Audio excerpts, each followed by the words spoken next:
Hi viewers, welcome to our channel. నిత్య జీవితంలో న్యాయ సలహాలు కార్యక్రమానికి స్వాగతం. దైనందిన జీవితంలో ప్రతి ఒక్కరికి ఏవో ఒక న్యాయపరమైన సందేహాలు ఉంటూ ఉంటాయి. అవి చిన్నవి కావచ్చు, పెద్దవి కావచ్చు. కానీ ఎలా పరిష్కరించుకోవాలి అని చాలా సతమతం పడుతూ ఉంటారు. మరి ఈ రోజు మనతో పాటు ఉన్నారు పాదూరి శ్రీనివాస్ రెడ్డి గారు. ఈయన హైకోర్టు అడ్వకేట్. మరి ఆయనతో మాట్లాడి కొన్ని వివరాలు తెలుసుకుందాం. నమస్తే అండి. నమస్తే మేడం. సో మనం నిత్య జీవితంలో న్యాయపరమైన సందేహాలు చాలా మందికి ఉంటూ ఉంటాయి కదా. సో దాని గురించి చర్చించుకుందామండి ఈరోజు. సో జనరల్గా చాలా మందికి వీలునామా వ్రాయకుండా చనిపోతూ ఉంటారు కదా. సో దానికి పరిష్కారం ఏంటంటారు? మంచి క్వశ్చన్. మనకి పూర్వం కూడా అంటే స్వాతంత్రం రాకముందుకే ఈ యొక్క లీగల్ ఇష్యూస్ మీద ద ఇండియన్ సక్సెషన్ యాక్ట్ 1925 అంటే నెంబర్ 39 ఆఫ్ 1925 30th సెప్టెంబర్ 1925 నాడు అప్పుడు ఉన్న బ్రిటిష్ కొలోనియల్ ఏదైతే బ్రిటిష్ ఇండియా వాళ్ళు పాస్ చేశారు ఈ చట్టాన్ని. దాని ద్వారా ఈ యాక్ట్ ప్రకారము సెక్షన్ 2H వీల్నామా అంటే ఇంగ్లీష్లో విల్ అంటాము, దీనికి డెఫినేషన్ కూడా ఇచ్చారు. Will means the legal declaration of the intention of a testator అంటే ఎవరైతే వీల్నామా రాస్తున్నాడో అతను with respect to his property which he desires to be carried into effect after his death. అంటే ఆయన చనిపోయినాక ఈ వీల్నామా ఇంప్లిమెంటేషన్లోకి రావాలని. దీన్ని test estate means that validates existence of an estate at the time of person death. అయితే మీరు అడిగిన ప్రశ్నకి దాన్ని పాపులర్లీ మనం ఏమంటాము అంటే ఇంటెస్టేట్ అంటాం. Means a person died without a will. Testate అనేది ఇంటెస్టేట్ అనేది రెండు వర్డ్స్ ఉన్నాయి ఇక్కడ. మీరు అడిగిన క్వశ్చన్ వీల్నామా వ్రాయకుండా ఒక వ్యక్తి మరణిస్తే ఈ సబ్జెక్ట్లోకి వస్తాడు, ఇంటెస్టేట్. ఇదే చట్టము ఏమో applicable to intestate succession also. This means inheritance of property from A person who dice without living a will. ఇప్పుడు ఈ సబ్జెక్ట్ ఇది మనకి డిస్కషన్కి ఎవరికి చెందుతుంది అసలు అలాంటి టైంలో. సో అలాంటప్పుడు ఇదే చట్టము క్లియర్గా మెన్షన్ చేసింది. This law regulates succession to deceased people's movable and immovable property respectively. ఈ చట్టం రాసినప్పుడు మనకి ఇంటలెక్చువల్ ప్రాపర్టీ రైట్స్ అనేది లేదు. సో ఇప్పుడు అవి కూడా వచ్చాయి.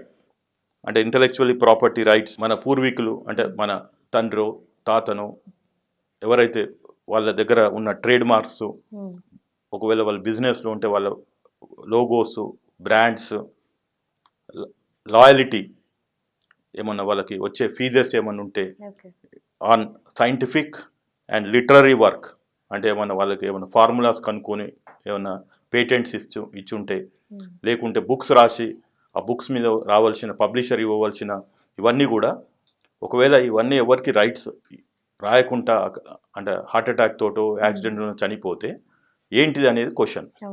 ఇక్కడ కొన్ని ఈ యాక్ట్ అనేది విస్తృతంగా ఉన్నది. దీంట్లో కొన్ని ఇష్యూస్ ఉన్నాయి.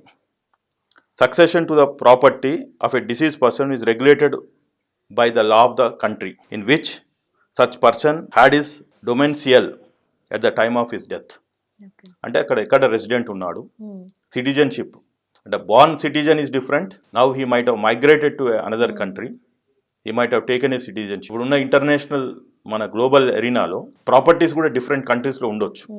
మనకు రావాల్సిన ఉన్నాయో వీల్నామా రాయకుండా చనిపోయిన వ్యక్తి, అతని ప్రాపర్టీస్ కొన్ని లండన్లో ఉండొచ్చు, కొన్ని అమెరికాలో ఉండొచ్చు, కొన్ని ఫ్రాన్స్లో ఉండొచ్చు, అట్లా కొన్ని ఇంకేదైనా దేశంలో ఉండొచ్చు. కానీ ఇవన్నిటిని అక్వైర్ చేయాలి అని ఎవరైనా వాళ్ళ కుటుంబ సభ్యులు అనుకున్నప్పుడు ఫస్ట్ చూడవలసింది అతని రెసిడెంట్ ఎక్కడ. అంటే భారతీయ పౌరుడైతే ఈ చట్టాలు అప్లికబుల్ అవుతాయి. లేదు already he has taken a citizenship, he has relinquished citizenship of this country and taken a citizenship of some other country like US or UK or any other country, అక్కడ చట్టాలు వర్తిస్తాయి. So ఇది ఒకటి గుర్తుంచుకోవాలి in this global scenario. ఏ మతము అనేది కూడా important. అంటే ఇక్కడ సక్సెషన్ యాక్ట్కి వచ్చేవారికి కొన్ని ఇవి కూడా ఉన్నాయి, religious issues. Hindu, Mohammedan, Buddhist, Sikh, Jain, they have separate laws. వాళ్ళకి సపరేట్ సక్సెషన్ చట్టాలు ఉన్నాయి. మ్యారేజ్ యాక్ట్ సపరేట్ ఉన్నాయి. అట్లా ఇప్పుడు ఎవరైతే మనం పర్సన్ మన ప్రాపర్ అంటే అతను చనిపోయినాక చెందాలనుకుంటున్నాడో అతను ఏ స్టేటస్లో ఉన్నాడు అంటే ఆ పర్సన్కి రిలేటెడ్గా is it in legitimate or illegitimate relationship అనేది. ఓకే. అంటే కొన్నిసార్లు ఈ ఇష్యూస్ కూడా వస్తాయి బంధుత్వంలో, మ్యారేజ్ ఇష్యూస్. తర్వాత హిందూస్ దగ్గరకు వచ్చారు, ఎందుకంటే మన ప్రేక్షకులు చాలా మంది బహుశా హిందూస్ అయి ఉంటారు. మెజారిటీ ఈ దేశంలో హిందూస్, తెలుగు స్పీకింగ్ కూడా. కాబట్టి మనం ఈ సబ్జెక్టుని ఇక్కడికి కన్ఫైన్ చేద్దాము.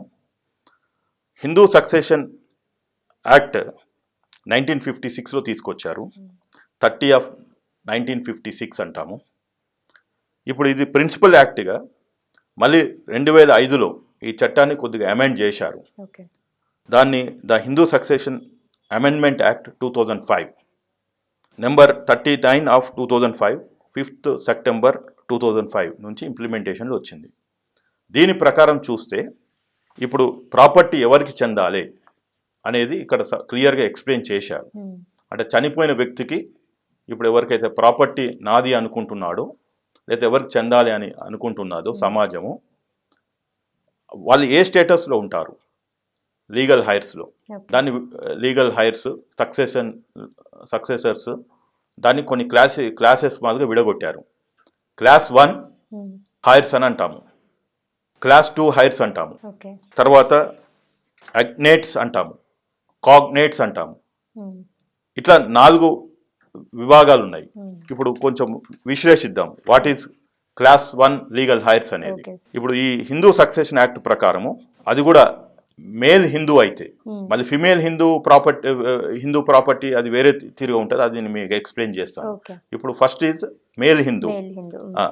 అతను ఒకవేళ వీల్నామా రాయకుండా చనిపోతే, ఒక మేల్ హిందూ వీల్నామా రాయకుండా చనిపోతే ఈ 4 కేటగిరీస్లో వస్తారు.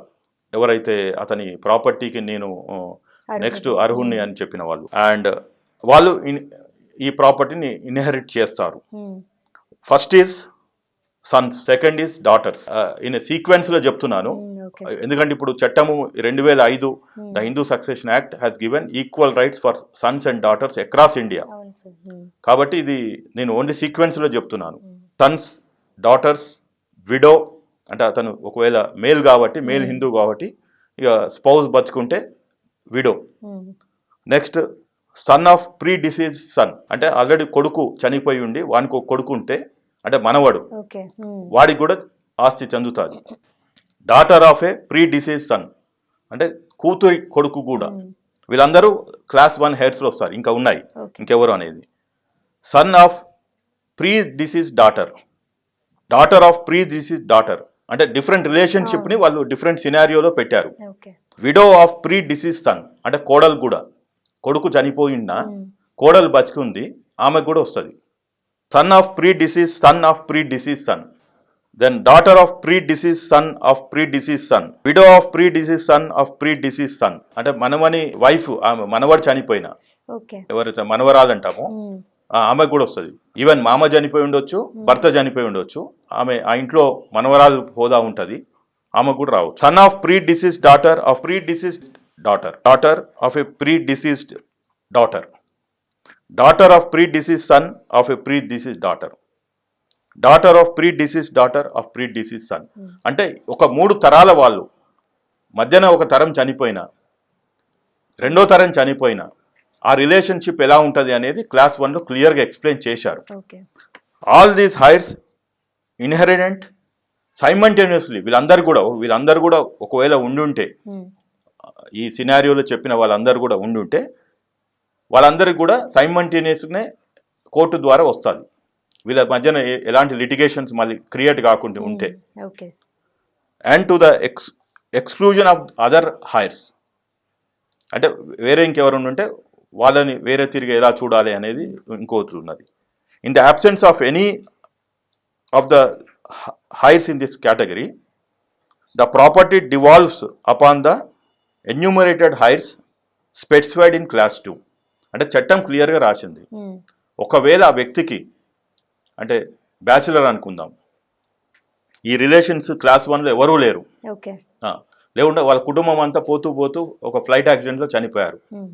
అలాంటప్పుడు నెక్స్ట్ ఎవరికి చెందుతుంది అనుకున్నప్పుడు నెక్స్ట్ క్లాస్ 2 లీగల్ హైర్స్ అని ఉన్నారు. ఓకే. అందులో ఎవరు వస్తారు?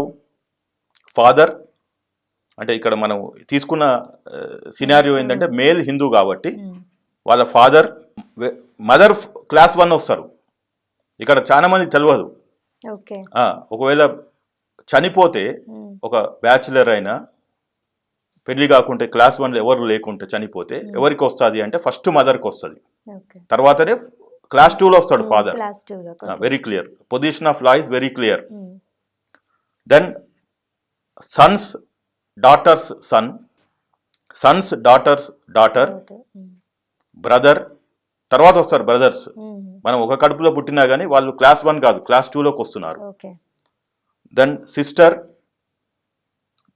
Daughters sons son, daughters sons daughter, daughters daughters son, daughters daughters daughter, brothers son, sisters son, brothers daughter. అంటే సెకండ్ క్లాస్లో వీళ్ళు ఉంటారు. ఫాదర్ నుంచి మొదలు పెడితే బ్రదర్, సిస్టరు, మళ్ళీ సన్స్ డాటర్స్ సన్, సన్స్ అందరూ ఫస్ట్ దాంట్లోకి వెళ్ళిపోయారు క్లాస్ 1లో. సన్స్ డాటర్స్ వాళ్ళందరూ సెకండ్ క్లాస్లోకి వస్తున్నారు. సో ఇది చాలా ఇంపార్టెంట్. ఇది తెలిస్తే మనకి లిటిగేషన్స్ తక్కువ అవుతాయి. తర్వాత ఎవరు ఇంకా? సిస్టర్స్ డాటర్, ఫాదర్స్ ఫాదర్, అంటే ఫాదర్ కూడా లేదు అనుకుంటే ఫాదర్ అంటే తాతయ్య, father's mother, father's widow, father's mother, father's widow, brother's widow, father's brother, father's sister, mother's father, mother's mother, mother's brother అంటే మేనమామ, అండ్ మదర్స్ సిస్టర్ చిన్నమ్మలు పెద్దమ్మలు.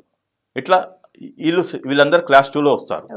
నెక్స్ట్ అగ్నేంట్స్ అంటాము, అంటే నియర్ అండ్ క్లోజ్ వాళ్ళు. ఇంకా వీళ్ళు కాకుండా ఇంకెవరన్నా, అంటే ఇప్పుడు ఉన్న ప్రపంచంలో మనకు ఎవరు లేరు అనుకొని వస్తే, తెగదెంపులు చేసుకొని వస్తే ఎవరు కానన్నప్పుడు నెక్స్ట్ ఎవరికి పోవాలి ప్రాపర్టీ.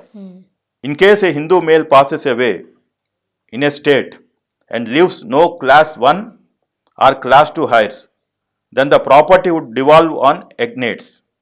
అంటే ఎగ్నేట్స్ అంటే ఎవరు? A person is said to be an agnate of another if 2 are related by blood or adoption wholly through males.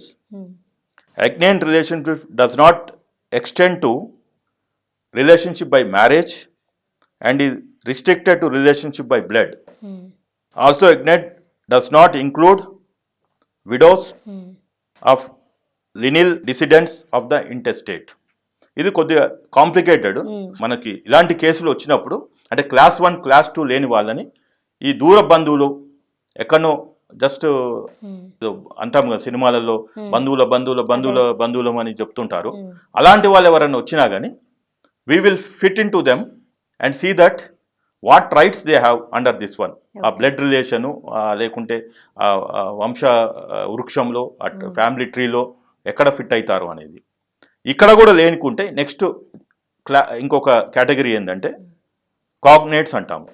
If a Hindu male passes away without a will and he has no class 1 or class 2 heirs or even agnates, then the succession would be through cognate. Who are cognates? Cognates are ones who are related to the intestate by blood or adoption but not wholly through males. Mother's brother's son అంటే మేనమామ పిల్లలు, మన nieces nephews or brothers daughter sons are cognates eligible for legal heirship. So చట్టం position is very clear. చాలా మంది ఏం చేస్తారంటే తెలియక ఈ క్రాస్ లిటిగేషన్స్ వేస్తుంటారు. ఒకరికొకరు చేస్తుంటే అది చాలా సమస్యలు క్రియేట్ అయ్యి కోర్టులో టైం బట్టి ఈ లోపల కొందరు చనిపోవటం జరుగుతుంది. అది కేసులు తేలవు. సో అట్లా అంటే ఎక్కువ ప్రాపర్టీ ఉంటే, తక్కువ ప్రాపర్టీ ఉంటే 10వ దినము ఏదైతే మనం అనుకుంటామో కర్మ అని, ఆ రోజు వాళ్ళు కూర్చొని ఈ పెద్ద మనిషి చనిపోయాడు, వీళ్ళ కుటుంబానికి ఎవరు లేరు, లేదా ఉన్నవాళ్ళు ఎలా పంచుకోవాలి, ఇలాంటి డిస్కషన్స్ జరుగుతుంటాయి సామాన్యంగా. అంటే హైందవ సాంప్రదాయంలో ఇవన్నీ ఉన్నాయి. అది చనిపోయినప్పుడు కర్మ పెట్టడము, ఆ రోజు కొంచెం డిస్కషన్ స్టార్ట్ చేయటము, మళ్ళీ 30 రోజు చేయటము, మళ్ళీ తర్వాత సంవత్సరం తర్వాత ఏదైతే చేస్తారో 1 year సెరిమనీ, డెత్ సెరిమనీ, అట్లా ఏదో ఒకటి పరిష్కారం వెతుకుతుంటారు. కానీ చట్టంలో మాత్రం వెరీ క్లారిటీగా రాశారు. ఒకవేళ ఇప్పుడు ఇంత మటుకు మనం మాట్లాడింది హిందూ మేల్ without a వీల్నామా died. Now the question arises, అంటే another scenario is female Hindu intestate, ఆమె ప్రాపర్టీ ఎవరికి పోతుంది?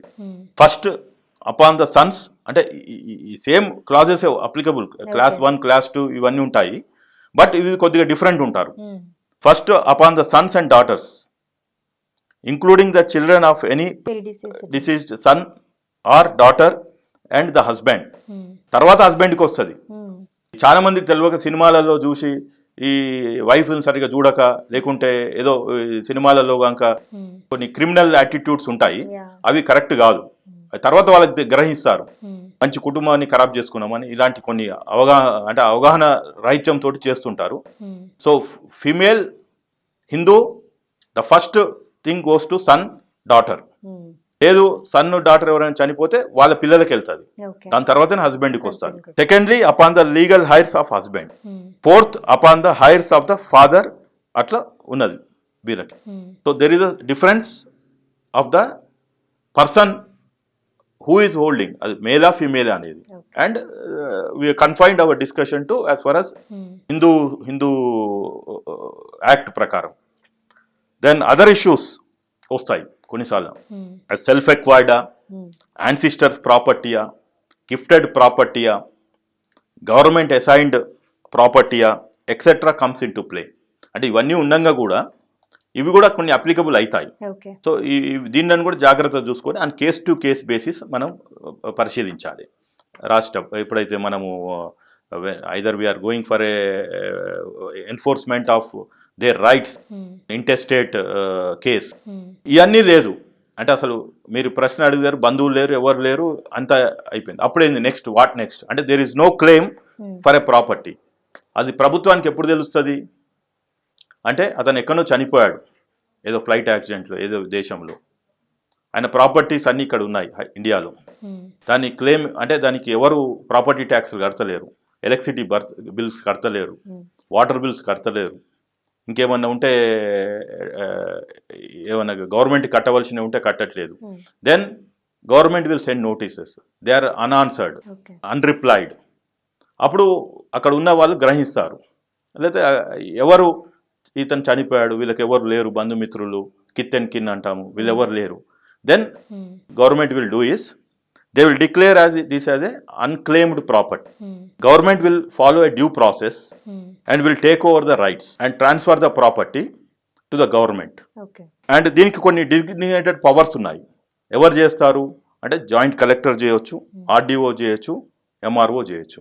అట్లా ఈ విధంగా మనకి ఒక వ్యక్తి వీల్నామా రాయకుండా చనిపోతే అతనికి ఉన్న ఈ class 1 heirs, class 2 heirs, agnates, cognates, ఇలా వాళ్ళ మధ్యన ఎవరెవరు ఉన్నదో వాళ్ళ ప్రకారం వెళ్ళిపోతుంది ప్రాపర్టీ.